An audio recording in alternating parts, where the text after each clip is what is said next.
Gators Breakdown, because there's never a dull moment in Gator Nation. The Gators Breakdown podcast is ready to go. I'm your host, David Waters. You can find me on social media at GatorDave_SEC, coming at you with my 904 cohort, Sponge, Andrew Franklin. It is Florida Georgia week right here in our city. We get to, at least for another year, for a little bit of a break. So a game that means a whole lot to us, of course, growing up, being around Jacksonville. So we'll get into that. We'll get into a little bit of coaching talk, too, as well. And Sponge, I don't think you've been on since Billy Napier's been fired. So we don't have to really get your thoughts about Napier being fired. Everybody's kind of, repeated that. But plenty to get into about who's next and all the shenanigans that are going on out there, namely in particular some Louisiana shenanigans right now with the government getting involved here. But plenty to get into. But it's been a busy time, man. I've been kind of joke Napier now. It's been a week and a half, but it feels like a month ago. Yeah.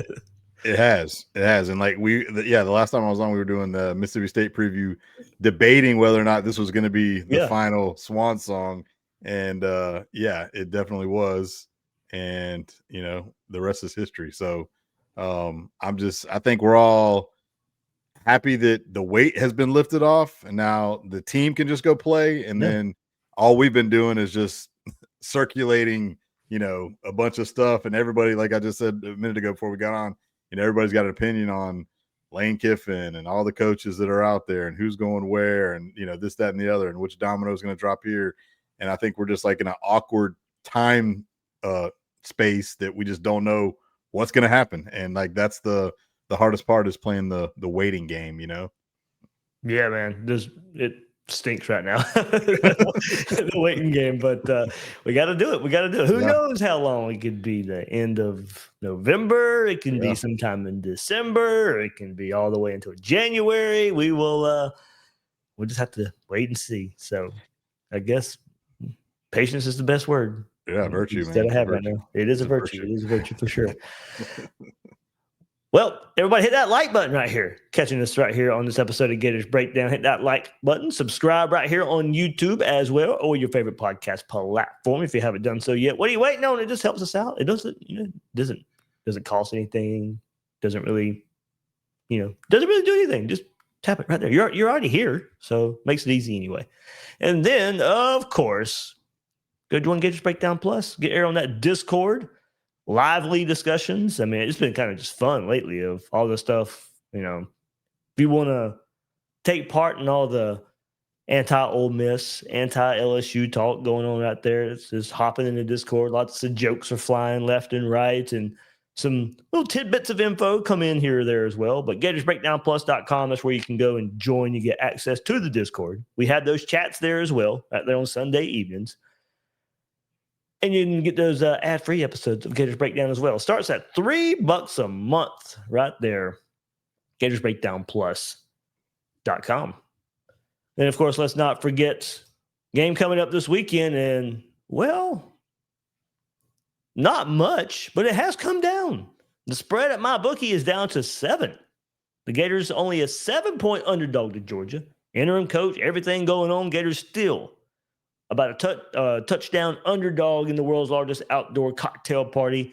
Over under still at 50.5. Get in on that action at MyBookie.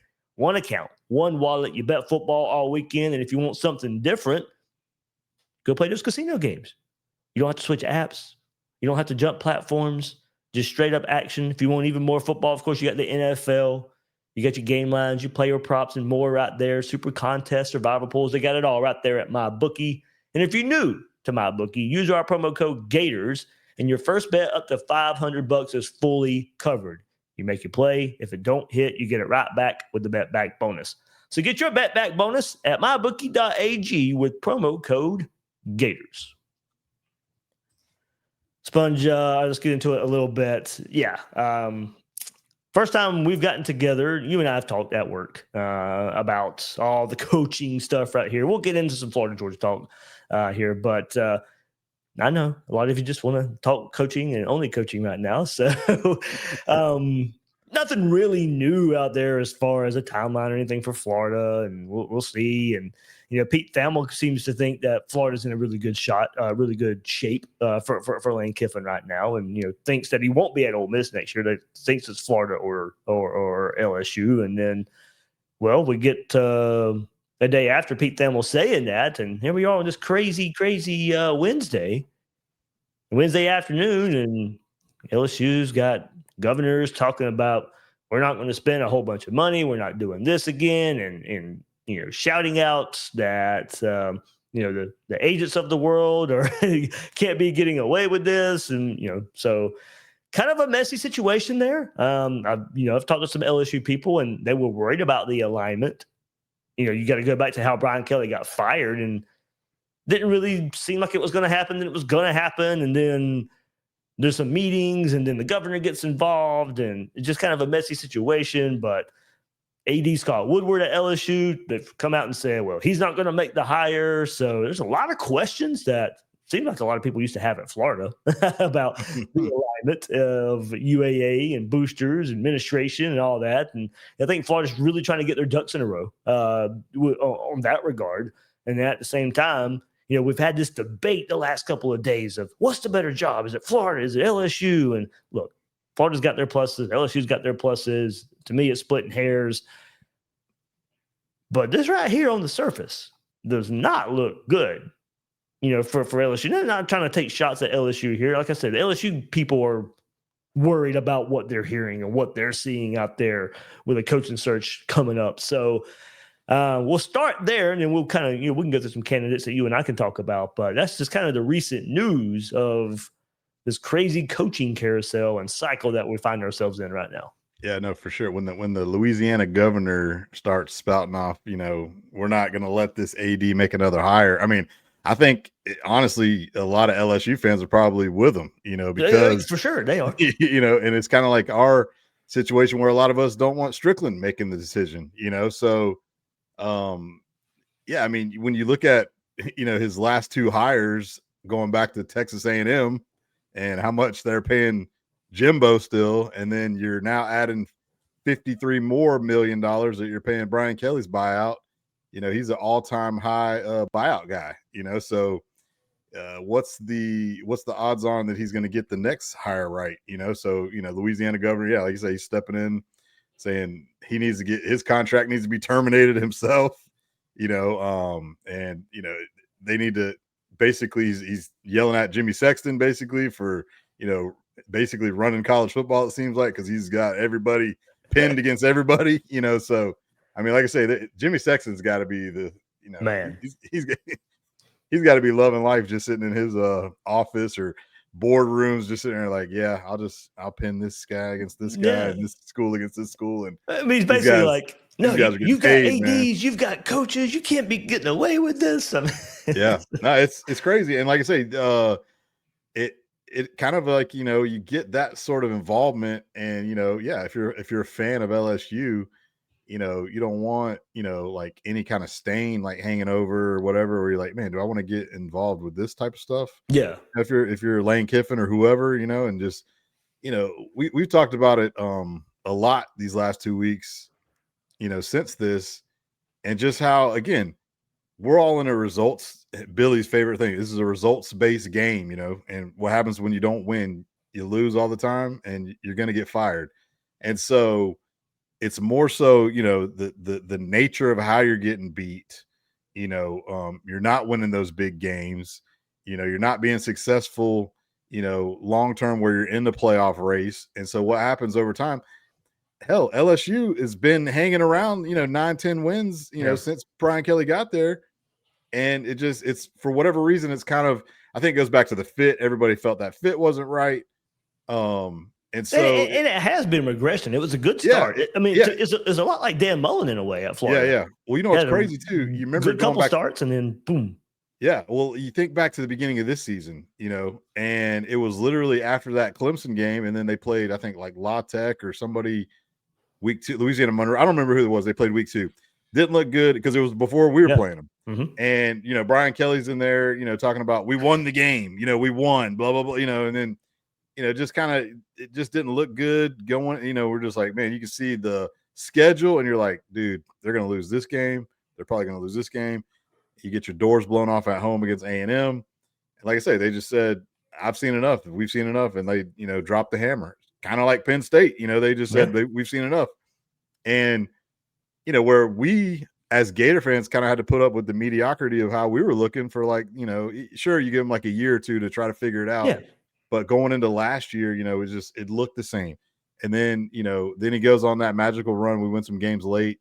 So then we got high expectations going into this year. And guess what? It looked exactly the same again. And that's basically, we've had enough. Like, there's no progression. Like, you take all that, like you like to say, the momentum that you have, and you think you can carry it over into the new season, and you got a lot of guys back and this, that, and the other. And you're like, you don't get that. And you're just like, what are we doing here? We're spinning our wheels. It's time to make a move. And so now, we both said it, like, I wish they would have just done it last year.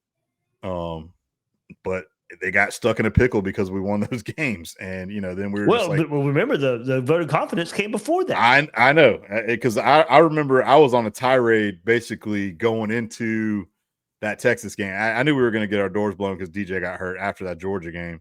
And, I was thinking DJ was going to be out for the year. Mm-hmm. I was like, we're literally going to be going into these final 4 or 5 games with a Yale backup quarterback. I'm not even going to say his name. And I was thinking that. And then instead, DJ miraculously plays. We beat Ole Miss and LSU. We beat, Florida State. And, like, all of a sudden you're thinking, okay, all right, cool. Now we got all this coming back. And it hasn't worked out. And, again, it just looks – the operation was the same, man. It's like South Florida game. That was the Arkansas game from 2 years ago. That was the, whatever game you name it. Yeah. We can't win on the road against a big-time team. So it's just – now you're in the arms race with everybody firing everybody now, because it's like, and like we said before, there's 3 coaches that are coaching right now who have won the ultimate goal. That's it. 3 current coaches, Kirby, who ain't going nowhere, Ryan Day at Ohio State, who they wanted to fire, 2 years ago. They still aren't even happy they won the national title because they lost to Michigan, and then, everybody wants Dabo run out of town at Clemson. Like that's the list. So then it's like, who's the next best case? And then everybody's on the short list of like, all right, well, they're going to be able to steal this guy, and Florida is going to be able to steal him, and LSU is going to be able to steal him. And, it's all the same pool we're all swimming in. So it's like, sure, that's going to, they're going to, go somewhere, and, all the chips will fall, and we'll see where James Franklin winds up after he gets fired. What is Lane going to do? All that type of stuff. So it's kind of crazy and chaotic right now. And it's just, basically, if you want a top dude, you got to, like, poach him. And that's, that's going to be the interesting part of who's going to get poached, who's going to leave, who's not. And then, then the dominoes start falling after that. Yeah. And it's weird how it works out too, when we're seeing this, LSU big program firing, but they were not going to fire Brian Kelly after last year. And there was this thing, you look at Florida, you look at LSU, it was the start of the vote of confidence coming for Billy, and it was, well, we don't know what the future of college football looks like. Rev share starts next year, so let's hang on and let's get a feel for what football is going to look like, and let's throw the money at NIL instead. And I don't know if that ever really fully happened at the extent we wanted it to, but there was the thought, okay, we don't know, so let's just stay home. A lot of schools did that. There was not a lot of firings last year. So Florida, that wasn't not unique to Florida. But at the same time, you are Florida. That start last year was not good. Everybody made the case of moving on from Billy Napier after Texas A&M last year, but it didn't happen, and he dug himself out of it anyway, just by good performances and losses, because as we said, the vote of confidence came before the blasting at Texas and then the win streak. He had already had it. Now, I do question, you can get a vote of confidence, and if DJ didn't come back and Florida had looked awful, maybe it happens anyway. Right. But, that was the general thought. But it wasn't a thought last year for LSU. It wasn't a thought last year for Penn State. Right. And those schools made the move anyway. They were like, you know what? No, we've won, but this is inexcusable. We're not doing this. So, man, there's this debate in college football where firing coaches too fast. Right. But at the same time, with NIL and it being an open market, and hey, I can go spend this money now. I can go help buy a roster.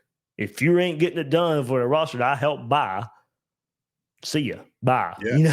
So a lot of people think they have a right, a bigger right now to call for it, and the game is different. There's a lot more money involved. I know people will say, "Well, it wasn't like this back in the day. Look look at what so and so did after year 4, 5, 6, 7, and 8, and then they found the game has changed. There's way too much money involved. You can't, you can't go pay a coach this much money and not get results. I mean, we've seen it. You dig a financial hole for yourself the longer you hang on, and it never turns around. And then, honestly, for guys who have been given that chance, has it really worked out? Right. Maybe not enough have gotten that chance, but Billy Napier was given enough time, clearly enough time. Now, James Franklin, he's been given enough time, but it was one bad season after a string of good seasons. Did they react too fast? LSU can still be asked, given Brian Kelly's history. Did they move on too fast? I think it could still be asked, but that looked like a toxic situation, but the school can be responsible for that. So college football is just in a weird spot with everything we know about roster construction right now. But I think because of that, it's just kind of bled over even more so in, are we firing coaches too fast? Is it the right time? And just all the money that's involved with it. Right. Well, like you said, here's the bigger thing too. All right. So, Penn State, Florida, LSU, those are the 3 jobs that are open right now that are like powerhouse, blue blood, whatever, big time programs. All right. And then if you were to rank, your top 10 coaches over the last, several years, James Franklin and Brian Kelly were kind of in that on that list. So my big thing is, who are you going to go hire? They were top 10 coaches when people were doing lists this past August. That's what I'm saying. I agree. So here's the thing. If Lane is the number one guy, for example, if Lane is the number one guy for obviously Florida and LSU, I don't see him obviously with Penn State fit. So that means, that we're going to steal Lane, who's the top 10 coach, away from another SEC program. Yes, Florida and LSU is a better job than Ole Miss. Shane Matthews has made the point. Ole Miss is good because of Lane Kiffin. If Lane Kiffin was at Tennessee still, Tennessee would be really good. If Lane Kiffin goes to Florida, I think he turns us around to where we're a top contender.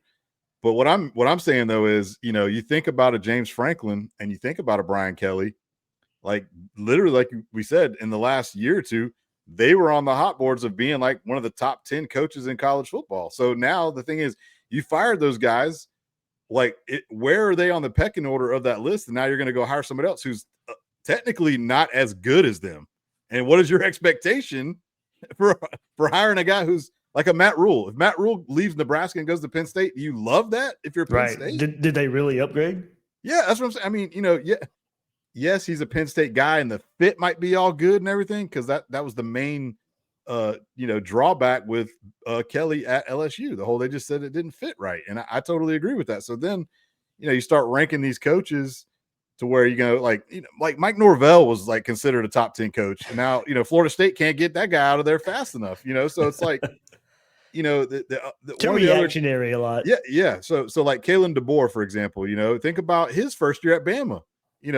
We even talked about it. I think week 2, we were like, we don't need Bama to lose to Georgia week 3 here, because if they do, they're going to fire DeBoer, and then Lane will definitely want the Bama job, So it's like, that's how literally we're thinking about like each week, and like they can't beat them, or they're going to fire their coach, and then they're going to go get the number one guy. Like, hell, I'll take Kalen DeBoer in a heartbeat too. You know what I'm saying? Yeah. All he does is win wherever he goes.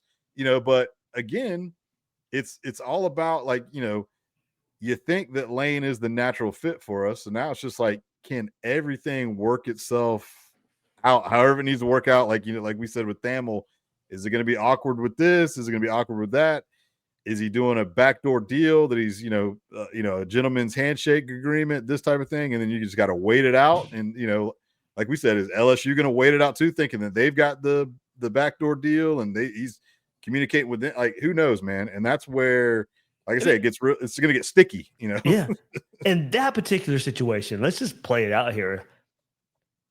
I think if Lane stays at Ole Miss, there will be an announcement after the Egg Bowl or week of or something like that toward the end of the season, likely after the game, but we'll see. But if that doesn't happen, and then there's nothing for Florida, nothing for LSU, say neither one hire a coach, it would lead you to believe, kind of going to your point, that maybe behind the scenes, Florida thinks they're getting Lane Kiffin. LSU thinks they're getting Lane Kiffin.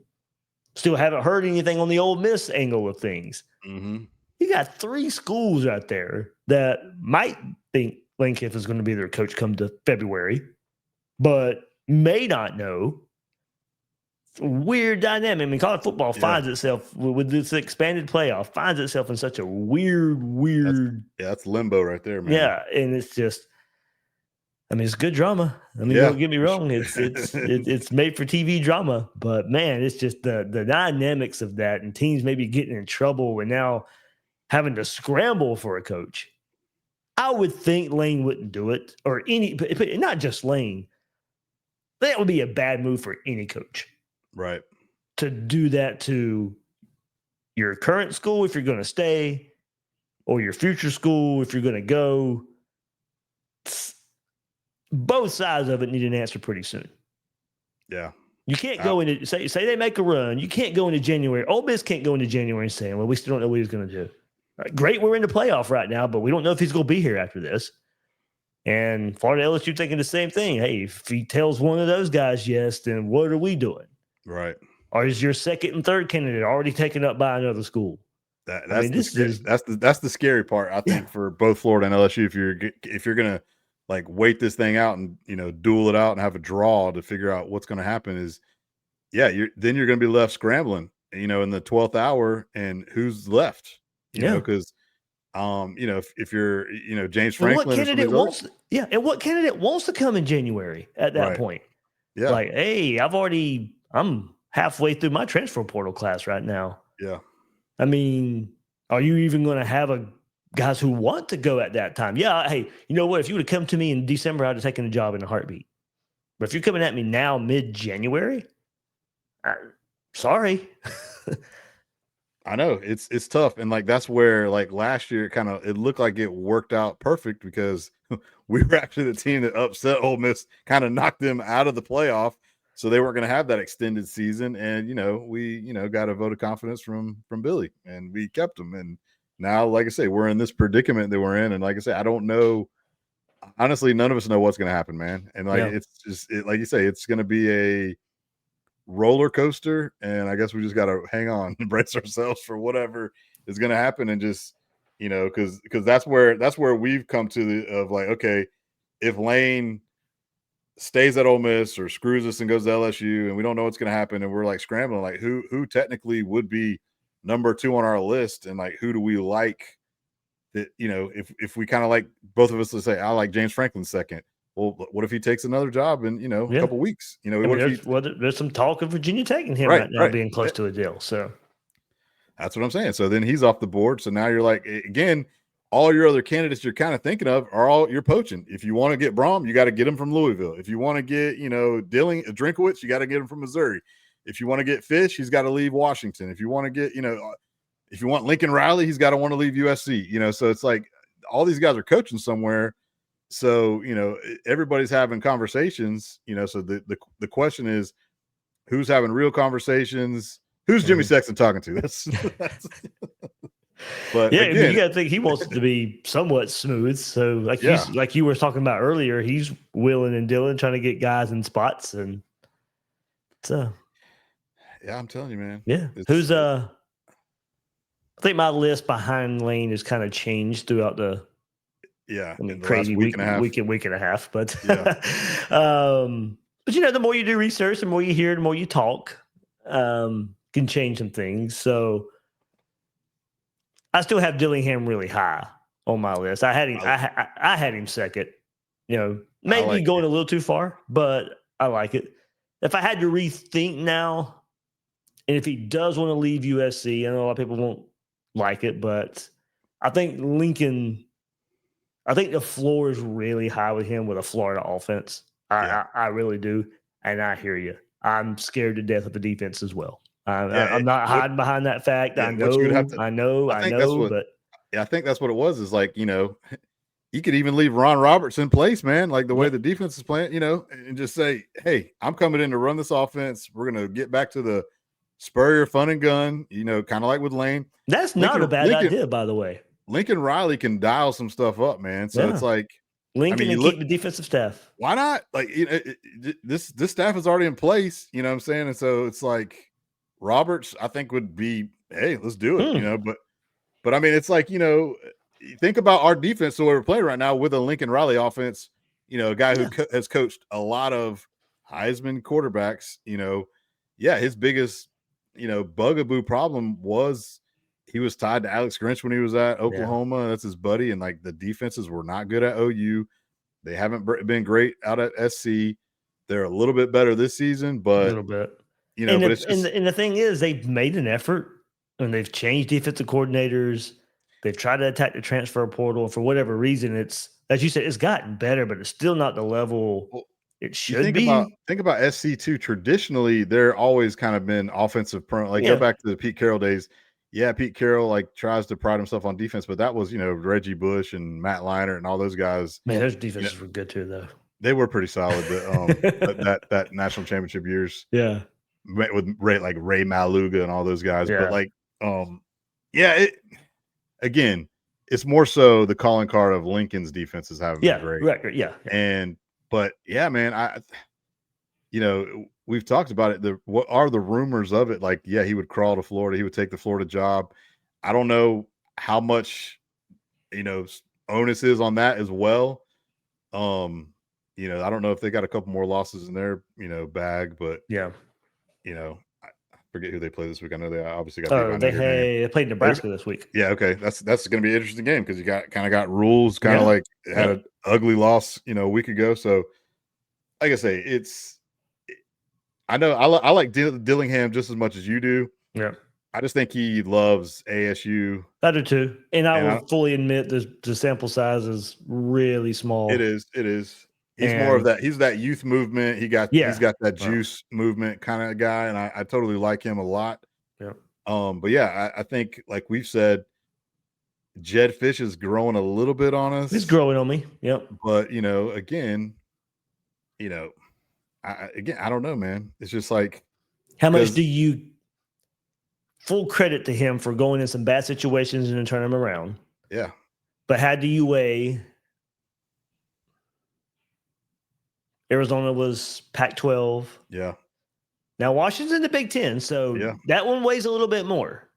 And I would like to see how this year finishes. Yeah.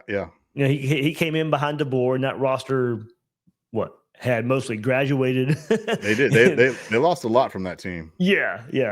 Almost like 80% of the roster or something like that. Yeah, just looking at their schedule wise, they play Wisconsin, who's not very good. Purdue, UCLA. They should win those 3 games. They close with Oregon. They close with Oregon. So there you go. If he wins these next 3, that is. And I don't want to make too much of one game and be like, oh, he wins that game. All right. Yeah. Jet Fish is my guy. Yeah. I don't want to be like that, but it'll go a long way. But then people will say, Signetti did it too. Right. Oh, yeah. Okay. Yeah. He did. So good for him. Yeah. Where's that game at? At Washington or Oregon? They're at home. It's in Washington. So, their road games are at Whiskey this weekend, and they play at UCLA before they play that Oregon closeout game. So I would say for me now, going back and forth a little bit, Lane, and it's not, I won't say it's not close, but Lane is my clear number 1. Yeah, he definitely. I totally agree with you. I think I'd go Lincoln 2. I'd go Riley 2. Probably just because I am a big fan. I'm going to keep Dillingham at 3. Okay, yeah. I don't think he'd leave ASU. I will say it again. I do not think he'll leave Arizona State. But I think there's enough in question to where I'll still put him at 3. Like Marcus Freeman, I don't think he's leaving at all. So he's not even on my list. Right. But because we've heard some stuff, that he's probably likely staying at Notre Dame. So, okay, we can move on from that. I don't think but I don't think it's 100% with Dillingham. I think he'd entertain Florida. I guess I'll put it that way.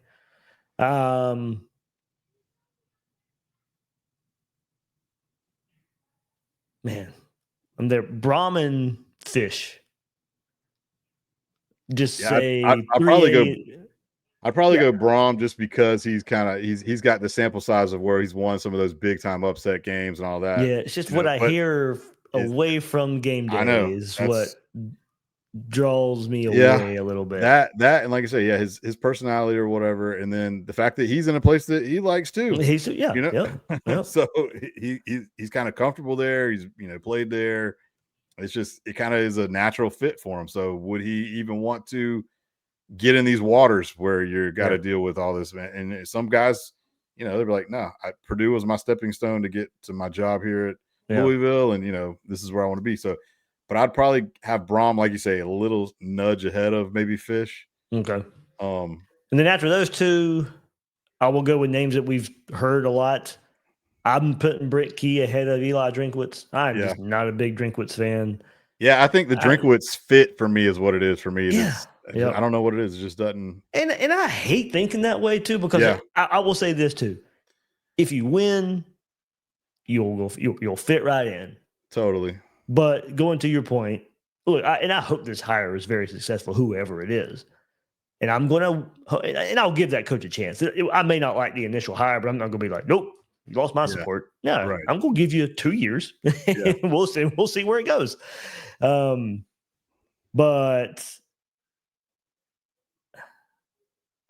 I like Key. I just have a lot of questions about offense and power spread. Will he stay with that? And what is the deal with Faulkner? And does he get the head coaching job at Georgia Tech? So you got to go bring another OC in. Can he sell the fact that, no, that's not my offense. I can recruit the state of Florida very well, and we're going to open it up. So I don't know. Maybe that's where I'm back and forth. I'll say, well, maybe Drink can do that too. He is a little more on the offensive background side, more so than an offensive lineman like Key. I don't know. You start splitting hairs there where you're just not really sold on any of those guys being the guy. I think there's some high floors with those guys. It's just not going to be where you want to be. Ultimately, I think. Yeah, and that's the crazy part. Going back to what we're talking about is these guys weren't even in the top 10 or whatever you want to. If some of them are trending on. Obviously, Lane is power, and Lincoln Riley's is a top 10 coach too. If you look at his, his overall in the last, at USC and back at Oklahoma. But yeah, now you're like you say, you're splitting hairs with some new guys on this list, like a Braum, like a Key, like a Drinkowitz, like a Fish. Like these guys are, their sample sizes, they're kind of fresh, haven't had a huge job, obviously, because this is where they're at. And so it's like all of them are a little bit risky. And, so then it goes back to like Alex Golish at, USF, he's going to get a job at one of these spots. And like I say, he might be really good or he might suck. And that's the crapshoot of this whole game, so maybe Golish takes the Arkansas job and then Arkansas turns around in 2 years. I don't know, so it's like, that's the game you're playing, that you're hoping that you get the right fit. And, who knows? But like I say, if not, then you're just turning it over again for 2 more years and paying another buyout. And you're like, well, I guess we should have hired X and X, So this guy, and like I say, it's a hard and scary proposition, but I mean, I know even Lane's not a for sure thing. I just feel I just feel better about where he would put Florida compared to the others. That's really all it is. I totally agree. And people make that argument of like, what does Lane won? They love to throw that in there. It's just like Billy beat Lane last year. Yeah. It's just that's a dumb argument in my opinion, because Kevin Sumlin also beat Nick Saban with Johnny Manziel. Yeah, exactly. We ought to hire Sumlin. Let's go hire him. He's not coaching right now. So it's like, it's all about Saban twice. Let's go hire him. Yeah, exactly. Who's probably about to be on the unemployment line here in a couple weeks too. But it's all about that fit, man. That fit is huge. Yeah. You think back to like Florida's best hires, Spurrier and Urban, it was like just a natural fit. It felt like, the other guys, were trying to plug in. Like Mullen felt like it was going to fit. It did. And like you say, it fell out of love and just fell off the map and whatever. But I never loved the McElwain hire. I didn't love the Billy hire. So like those two hires in the last like several, last 2 decades, they just didn't feel right, but you're rooting for it to work and you want it to work. Yeah, right. And but again, it just didn't feel like this was like.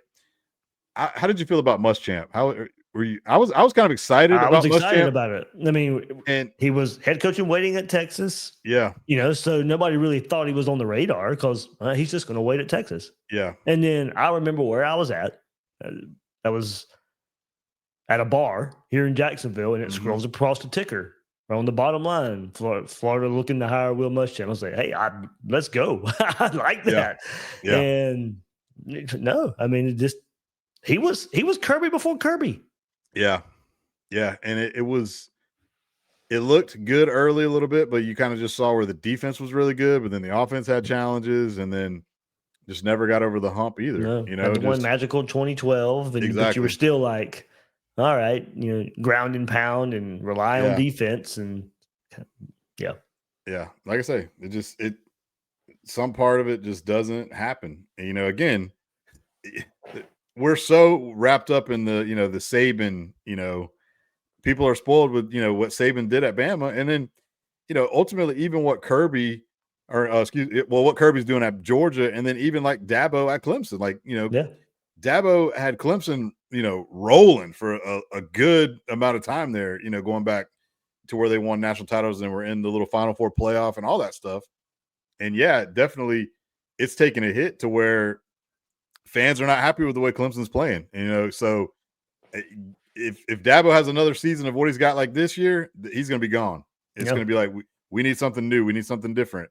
The same with when Urban took over Ohio State, had Ryan Day kind of in place, like Urban and those guys had Ohio State rolling like a machine too. And then Day just kind of transitioned into it and it's worked out really well. But even then again, last year, them losing to Michigan and like, the fans were, like it was ridiculous to think if you're a fan of Ohio State, you want to fire Ryan Day, it's like absurd, it's just like, again, Ryan Day, you want to come on down to Gainesville? Come on down, let's go. So let's go. So again, so like there's only so many really elite coaches, and then everybody else is kind of just hoping that they fit in right again, because guess what? Only one team is going to win the national title. Yeah. And it's a hard thing to do. You just hope that you can compete and play, get in the dance, play in the tournament, all that good stuff. So it's just, like I say, James Franklin, I think is a really good coach. He just didn't win the big game. So maybe his next destination, he'll get reinvigorated and, want to do something. And I think wherever he goes, that team's going to be at least successful. They're going to compete. Now, if he doesn't go to Arkansas, I'd probably put him in that like 4th, 5th range for me, 4th, 5th, 6th range for me. So. Yeah, I mean, not Arkansas, Virginia Tech. Yeah. That's the rumor. I agree. So like Virginia Tech at ACC, they'll easily win 8, 9, 10 games. I think in a year or two. Now, if it doesn't, then obviously something's went south, and we'll find out real quick. Yeah, you'll find out real quick. Yeah. So, let's get into a little bit of Florida Georgia talk. A big game for us both. But hey, before we do, the game's in Duval. Who else is in Duval? Gator Drywall of Duval. And of course, we all know the Gators are getting a good new look. And just like the Gators, my home has a new look too. Gator Drywall came in. They transformed my living space after dealing with those just ugly, ugly popcorn ceilings for far too long and the drywall cracks for far too long. My walls are looking smoother. My ceiling more modern. Particularly impressed with Brandon. Hey, look, Brandon's a big Gator fan too, owner of Gator Drywall of Duval. And hey, look, support those guys right here. But, they brought back that personal dedication that's just missing in the service industry today. Patching those holes, repairing cracks, removing outdated textures throughout my home. Doing a great job there. So if your house needs the same kind of transformation, well, don't hesitate to call the true professionals at Gator Drywall of Duval. 904-793-2088, 904-793-2088. And find them at Gator Drywall of Duval.com. That's fun. So go through Georgia's schedule right quick. Opened up the season, 45-7 win over Marshall, and a 28-6 win over Austin Peay. Then the first big game of the season, they go on to Rocky Top, 44-41 win overtime. That's, Tennessee's offense gets off to a big start in that game. And then bye week, and then they host Alabama and go down 24-21. That's their only loss of the season, by the way. And then a 35-14 win versus Kentucky. Hard-fought 20-10 win over Auburn. And then, another just shootout there last week in Athens against Ole Miss, 45-35. So, not last week, the week before last. So, of course, just a lot of questions about this team of, the offense finding their way, very efficient, but the defense, surprisingly, not looking like a Kirby Smart defense so much. So we'll get into it just a little bit here before we end this episode of Gators Breakdown. But if you're watching the YouTube version, a little bit of breakdown as far as EPA and stats go. Now, this site right here, it's kind of funny. It's called Game on Paper, and they got EPA and success rates and all that stuff. I don't know if they're Florida fans or somebody else. But for whatever reason, they don't have an official logo for Georgia. They just have a sad-looking bulldog. And I noticed Georgia's not even capitalized.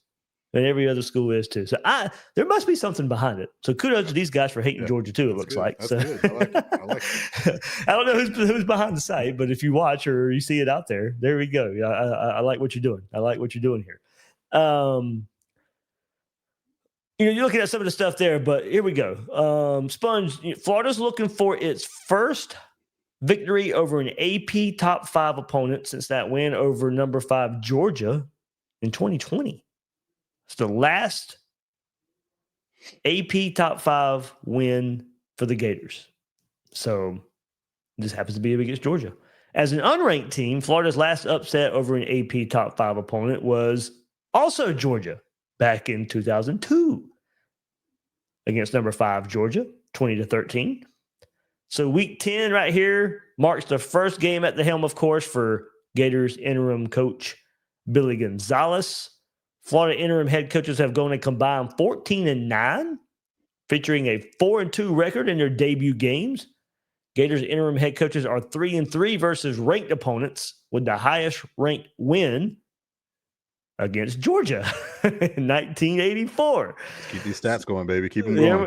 Here we go. Maybe something going on here.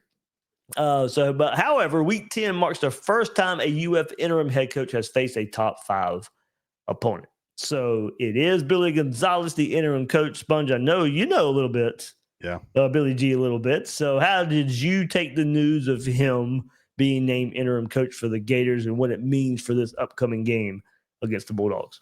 Yeah, I was stoked that he, got tabbed the interim. I mean, we kind of talked about who it would be, it should be, and we kind of knew that Roberts kind of didn't necessarily want to maybe take on the reins of that. And then so if you look at the offensive, staff rooms, and Billy G was probably definitely the most qualified guy. So I shot him off a text, last week, with LFG, let's get it, and he texted me back, about 5 Gator emojis. And so, but yeah, his Cole Gonzalez, his son played, 7-on-7 with us. So I had some good conversations with Billy G back in the day, just about, offense and the game and this, that, and the other, whatever.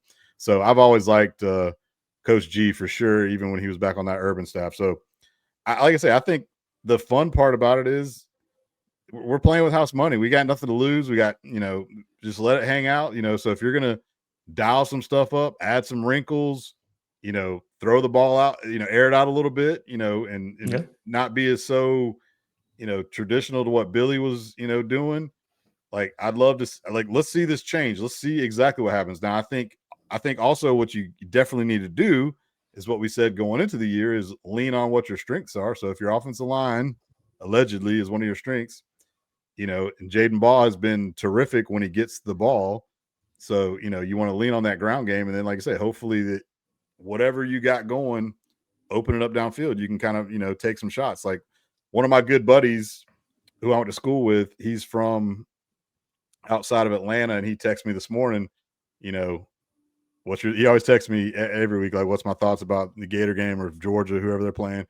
And, first thing I said was to hell with Georgia to him. And he just said, my man. He said, my man. So, but yeah, there was a time where he hated me this week, and now I hate him for the last 3 years. So, but it's a good cordial rivalry. And like I say, we love to just chat about what's going on with each other's teams. And I can tell you right now, he's nervous. And yeah, and I think it's because of kind of the unknown. Yeah. And he knows that, like we said, like you let off, this is not a vintage Kirby defense. And, I've even heard Kirby say it. I've heard a couple of the players say it. We've even said it. The Gators are better than what their record speaks. You even think about, they played. I hate the moral stance of we played Texas A&M really tough on the road, but in all actuality, we really did. So you take something from those games. Yeah, we lost. Like there's no getting around it, but. They were in that game in a bubble. It's fine. Yeah, but we have to rely on that over and over and over. And that's what I'm saying. Exactly. So you go back. You can't have 5 turnovers in Baton Rouge week 3. You can't come out and have no first downs against Miami. But somehow we found ourselves a touchdown away in the fourth quarter of that game. So it's like this team's better than what I think they are. But again.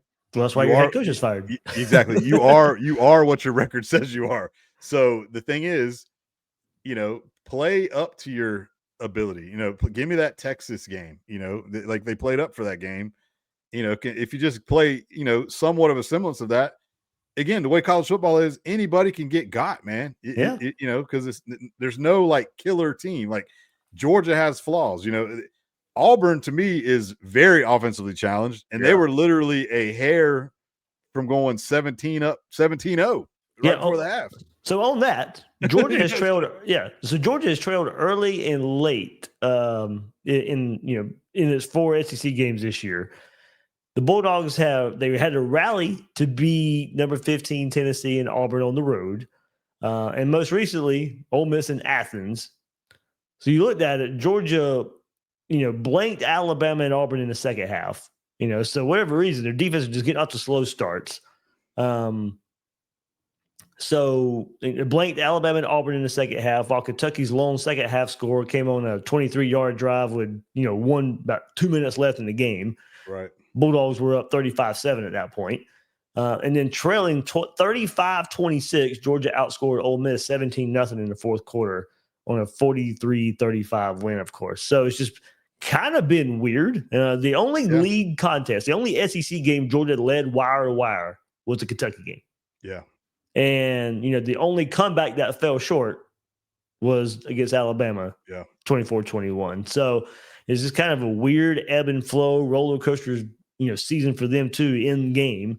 And Alabama's their only loss of the season. So, Gunnar Stockton, he's 17 touchdowns, 10 passing, 7 rushing. Now, he leads the SEC in his 10th nationally in completion percentage. Very efficient quarterback. Right. Not going to blow you away with explosiveness or anything like that. But Georgia offense really, really good on third down. If you're watching on YouTube, you can see it here. They are third and fourth down success, 19th in the country. And they average about 6 yards on third down. They're 16th in the country there. So they're able to stay on the field. Yeah, they sustain drives. They sustain drives. Really sustained drives. They're just an efficient offense. So, pretty interesting because they can run the ball better this year than they were able to last year. The offensive line is better, even though they've been banged up this year, pretty much better this year. But, Gunnar Stockton's coming off a game, his best game of the year last year, or last week against Ole Miss, 289 yards, 4 touchdowns, also ran for 59 yards, so sparked that comeback. Sponge, he went 12 for 12, 135 yards, and 3 touchdowns in the second half of that game. He was perfect in the second half of that game. And then he was killing it. Yeah, I saw this on ESPN. Stockton is the first quarterback to go 12 for 12 or better in a half against an AP top 5 opponent. It says Aaron Rodgers did it against USC in 2004. Wow. So it's been a while since somebody had did that. But now you go back to the last game against Ole Miss. Colby Young gets hurt. So he's going to be out for Georgia. He's going to be missing quite some time, probably lost for the regular season at least. So that was the top target at wide receiver going into that game. That's a big deal. That's a big deal. Like he, the transfer from Miami, Zachariah Branch is their kind of like a gadget guy. He's like their speed guy. They like to motion him and get him, the ball in space. And he's still a problem. But yeah, Colby Young is that he was, a big, tall receiver, can stretch the field. So having him down, now they're going to have to land on, London Humphreys is going to have to step up. Dylan Bell's been there forever.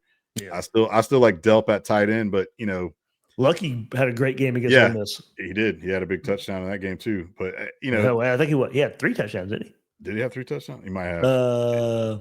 He had 4. Here it is. I got the stat. He had 4 career touchdowns coming into the game and had 3 against Ole Miss. Yeah. Welcome Lawson Lucky to the party. Yeah, like I say, the ground game, Nate Frazier was a guy last year, was a true freshman who was a stud. I really liked him a lot.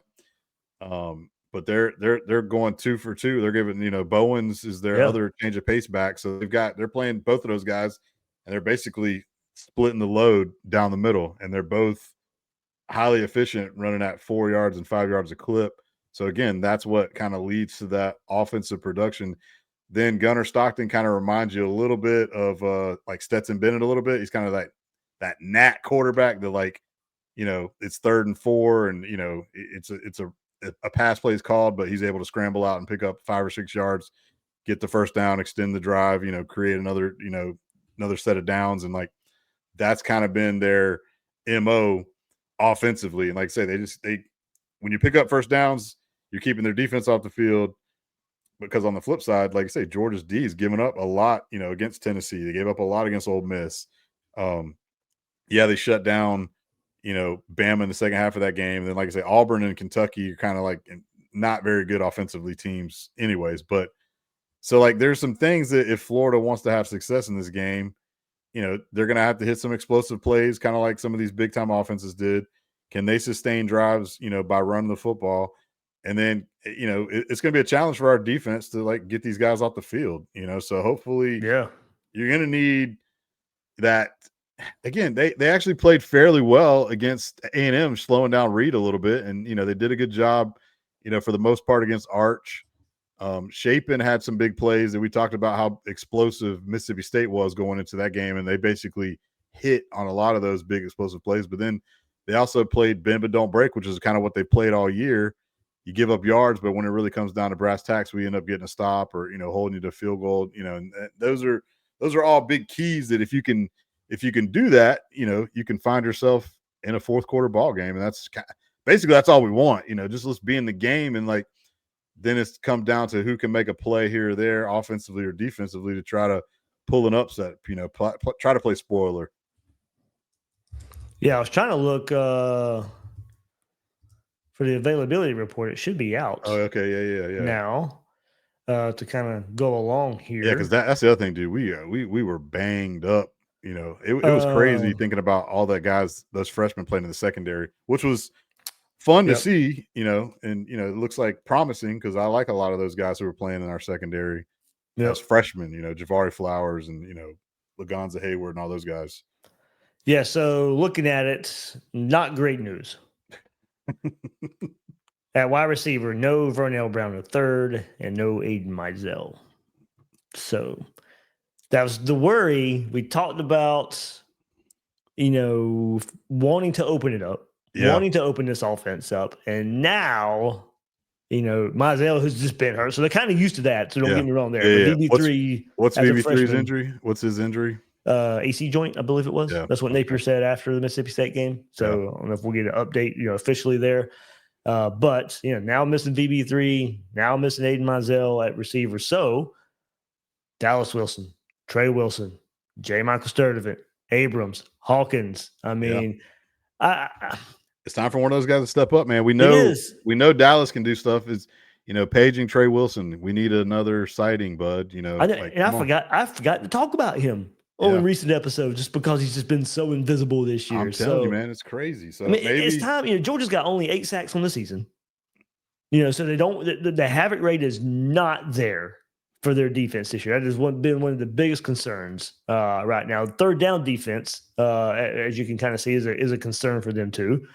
They're letting opponents average 5.91 yards on third down. That's 134th in the country. They're almost dead last there. Third down success rate, 44.7. That's good for 91st in the country. So, Florida's third down offense isn't good, though. Florida's third down success rate is 131st in the country, only converting 33% of third downs. Yeah, something's got to give there. So something's got to give there. Something's got to give there. And, you'd like to have a full arsenal, especially with all these offensive changes that you want to see as far as opening up a little bit. But Georgia's just not creating a whole lot of havoc. They stopped the run very well. So this was a chance, I think, or is a chance for you to get something going in the passing game by opening it up, by having the element of surprise of it. So, for me, probably no need to overcomplicate things. I think you should probably still lean in the pass game here just because that's what Georgia has struggled with this year. And they stopped the run. They just struggle more in stopping the pass. And there's just been, so much talk in the last couple of weeks of the changes on offense and open it up for Florida. Well, this is a game that it might be there given what Georgia has shown this year. So for Florida, no more phone booth. 12 personnel should just be used sparingly, in my opinion, against the Georgia defense. Spread them out. 11 personnel, 10 personnel, use some tempo, attack, be aggressive, throw the kitchen sink at them and see what happens. But in no way, like going to your point, no way abandon the run game. We love Jaden Ball at running back. And remember, Florida ran all over Georgia in the second half of that game last year. Right. So can you replicate that again? But we'll talk about Graham Coffey, my guest this week, in previewing Georgia, and he and I talk about that as well. But to me, for this, it's just go back to some of the things Lagway could do well in high school, in a more spread offense. I was hoping you'd have VB3 and Aiden Mizell out there, but Dallas Wilson, Trey Wilson, J. Mike, Hawkins, Abrams. I mean, like you said, dudes. Those are capable dudes, man. We got to see it. Does Amir Jackson get more snap at tight end now? That if you're trying to open it up a little bit more, get some more speed out there. Right. We all know there's a chance to completely surprise here. Have an element of surprise. And that could be personnel. It can be tempo. It can be tendencies and play calls. It can be tendencies and aggression. I mean, it's weird heading into this game with an interim coach. That's one weird angle to this game. Mm-hmm. Well, you know what? I think there's a weird. I think it can play out weird. Like, given Florida might come out and throw the ball more, I can see a scenario where Dallas Wilson, Trey Wilson just go off. Right. And there's the guys you expect that it could be a Hawkins or an Abrams, the guys that haven't made such an impact yet. And if you're going to have this little change in offense, now they even have more opportunity because of some injuries. You might get an unsung hero in this game. Right. Yeah. No, that's definitely capable. You're capable of definitely seeing that. And it's us obviously being optimistic, but there is that, that feeling of like there's some change. And like I say, this is still a pretty good team. Again, I go back to what I said is like, yeah, our record speaks for itself, but we got some dudes. And, it was more so, I think we were hamstrung with the guy who was calling the plays and what we were doing. And, all that's gone now. So sure, Billy G wants to open it up and, do some stuff, have some more explosive plays downfield. Who doesn't? I mean, every offense in America wants that. So it's more so of, our guys still got to execute the play calls. And like you say, can we get an unsung hero? Can we get a guy to step up to be like, man, I would love to be getting VB3's reps right now. He's doing it, but I can do it too.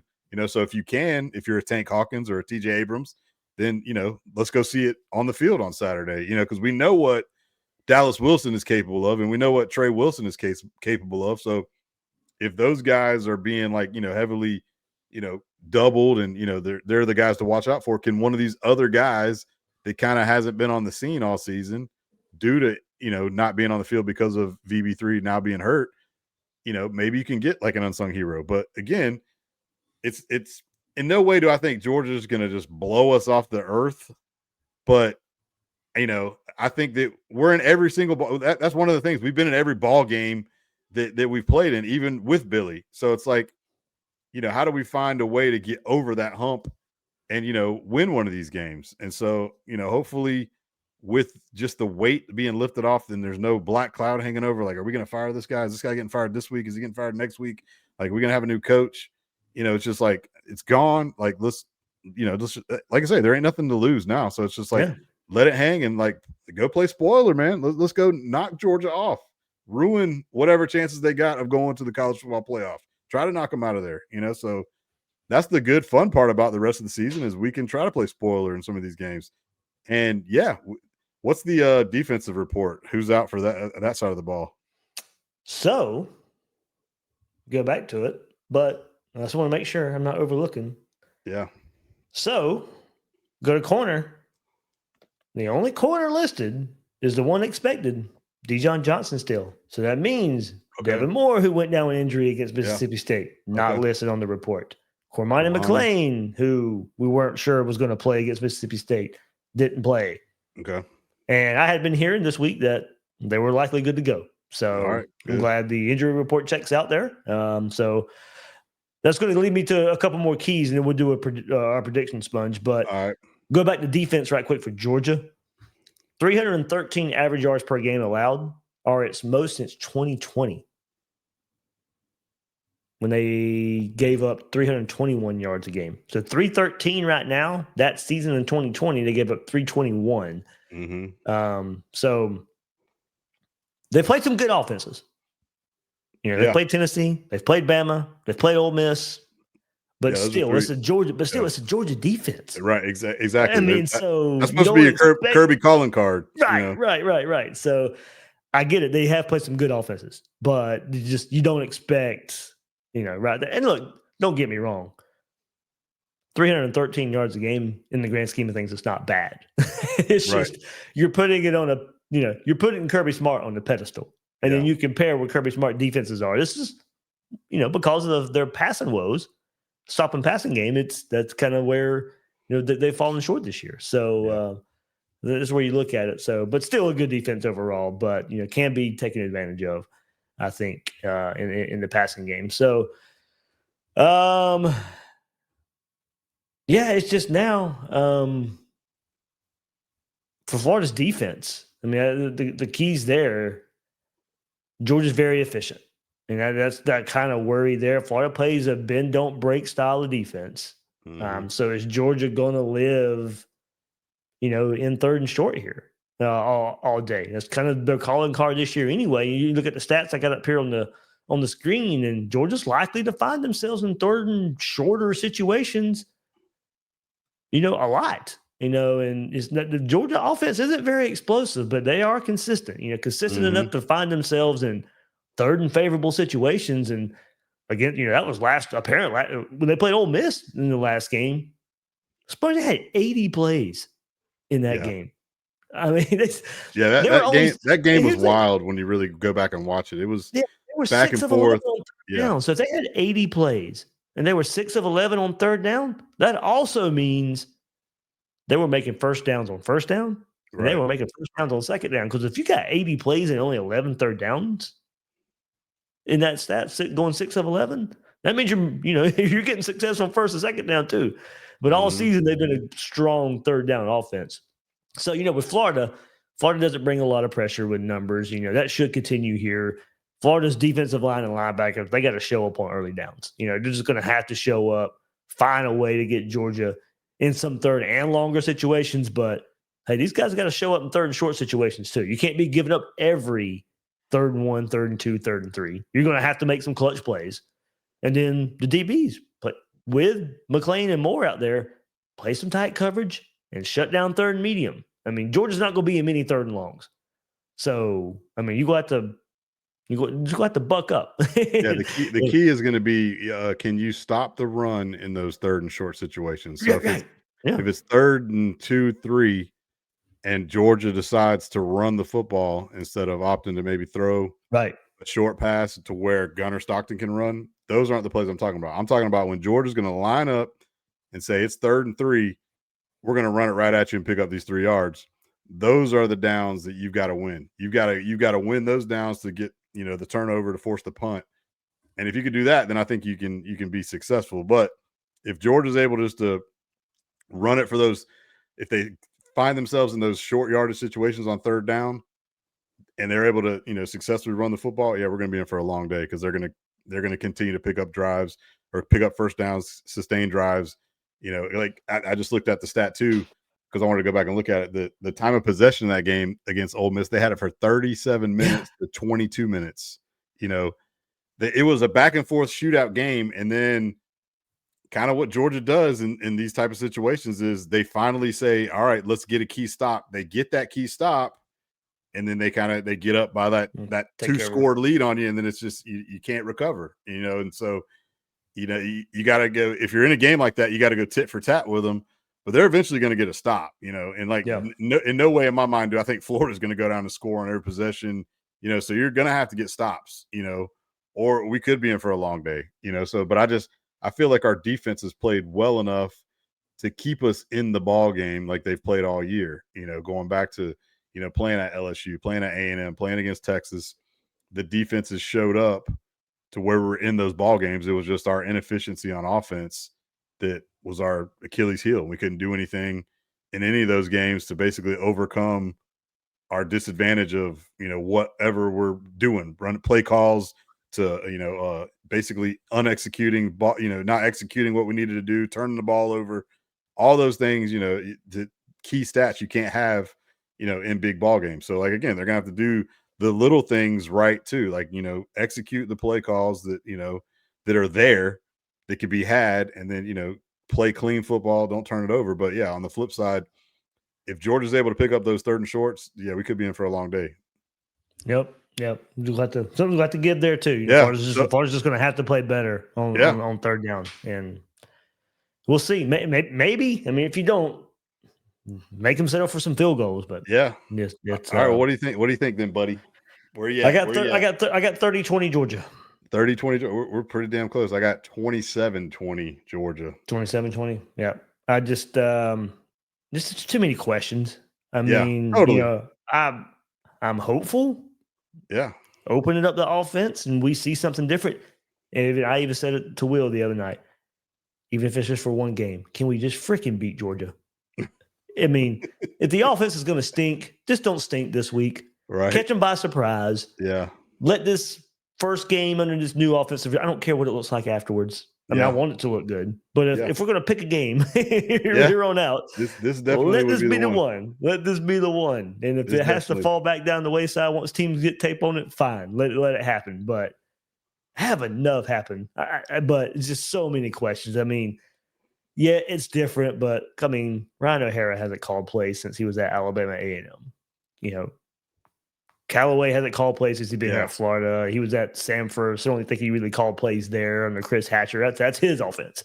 Mm-hmm. So there's just so many questions. Yeah, we don't even know how that really is going down either. Yeah, so. Right. So, just to me, I like that it's changing. I think there is some value in that, but as Kirby has shown this year, you might even catch him off guard a little bit. But at some point, he's going to figure it out, and he's going to stop it. So, I mean, again, this is where he goes. Exactly. And case in point, we've got our orange and blue glasses on. We're hoping for all these positive things, but we're also playing a top 5 team who's basically been in the college football playoff, who's been in the SEC championship games, who's been winning a lot of football, and we haven't. So, like, technically, we're not on the same playing field. They do have the better roster. They do obviously have the better coaching staff, so those intangible things, like they've got all that stuff, and that's why they've been winning. How far behind are we? We played with them last year. A lot of people think if DJ doesn't get hurt, we upset them last year. So, again, like I've told you, we've talked about it. We're not that far off, in my opinion, but and it's not like Georgia's been blowing people out this year. Right, exactly. They've been in a lot of close games. I mean, their best win outside of the cupcakes is 35-14 against Kentucky. Yeah. And Kentucky's awful this year. Kentucky is 2-5. To your point earlier, Auburn, really, really bad offense. Yeah. Was almost up 17-0 on them. Yeah. You know. So, you know, then, it's like I said, then it's the there. team, then the teams the three teams that are really good on their schedule, they won a shootout game in overtime that they could have lost that Tennessee game, really. Yep. And they lost the Bama game. Yep. And then they basically outdueled Lane and those guys, you know, a week ago. So kudos to them. But like I say, and they've proven they can win. Exactly.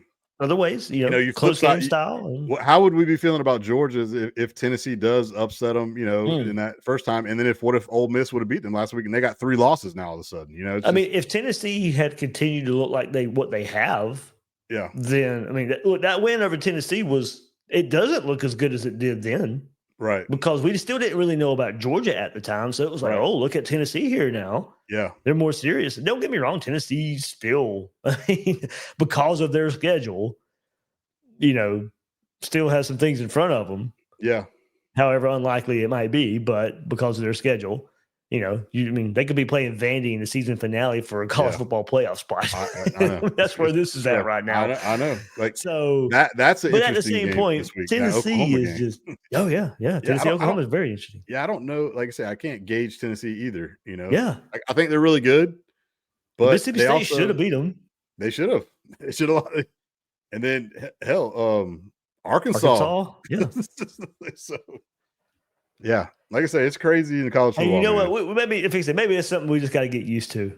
Yeah. I mean, college football is changing. It is. You just put it this way. I know I've said it before. Survive in advance. Every game is different in itself. You got to figure out that game that day and just get out of there. Yeah. You know, going back to that South Florida game. I don't know how we got in the spot. Yeah. But let's just get out of here with a win, and then we'll figure it out after that. You know, but no, you can't. You know, so Tennessee playing that shootout game against Arkansas a couple of weeks, just get out of there. Yeah. And they found a way, you know, just like you said, survive in advance, you know. So let's just, like I say, hope the boys, you know, just let's go, man. Just come on. Yeah. I won't be in the press box for this one. I'll be in the stands. In the stands like a fan, baby. Get the full, usually pretty inebriated Gator Day for Florida, Georgia. But it's gonna be chilly Saturday a little bit. Yeah, too, right. so, It's this is a little Halloween. You know, the night before it's supposed to dip down in like the little 40 action. Yeah, You got some people from the Harmonic Woods Tailgaters. They came down on Wednesday, so they'll already be there. I'll go stop by and say hello on Thursday a little bit and be ready for the tailgate on Saturday. But heck yeah, man. Heck yeah. There we go. Let's play spoiler, man. Let's do it. Let's do it. All right, Spud, anything else, man? I think we're good, bro. Let's just let's, like you say, let's get that win against UGA, man. Screw the dogs, man. Screw them. THWG. Yeah, that's what I've been tweeting all week. That's it.